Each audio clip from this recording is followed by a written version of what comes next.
ယုံပတိသည်အကျိုးကျေးဇူးတစ်စေချက်အနေတဲ့စီချွေများဖယ်ရှားပြီးကိုကာကွယ်စွမ်းအားမြင့်တင်ပေးနိုင်သည်အန်တီအောက်ဆီဒန်လာများလို့ကိုခံအားကောင်းစေတယ်။နှစ်အသေးနှင့်ကြောက်ကပ်စွမ်းဆောင်ရည်ကောင်းစေသည်။တဘာဝ detox အဖြစ်အစိတ်အတောက်များကိုဖယ်ရှားရမှာကူညီတယ်။သုံးချွေးထမှုတိုးစေ၍ကိုယ်ထဲကအာဟာရလွန်ပြဲမှုကောင်းစေသည်။အေးကင်းခြင်းကိုလက်အေးခြင်းတွေကိုသက်သာစေတတ်တယ်။လေးနို့ညက်ခြင်း diuretic ထီလိုရေချုပ်ခြင်းမီးရက်ခြင်းလျှော့ပေးတတ်သည်ရေကြောင့်ဖူခြင်းခန္ဓာဖူခြင်းတွေကိုကောင်းမွန်စေတတ်တယ်အငါ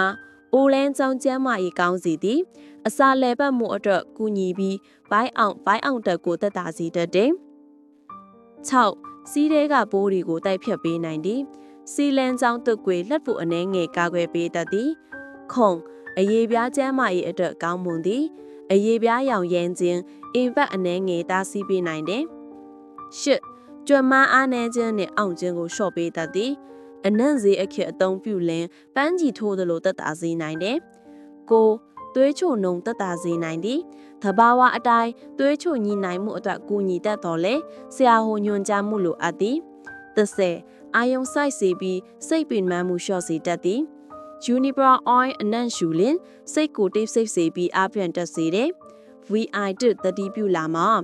ဂေါ်စီပါရှိသူများသွေးတန့်စေးများတောက်နေသူများမတောက်သင့်ပါအများကြီးမတောက်တာမန်ကျန်းမာရေးအတွက်အနှဲငယ်သာသုံးသင့်သည်စေးတောက်နေသူဆိုရင်ဆရာဝန်တမင်းများပြီးမှသုံးသင့်ပါတယ်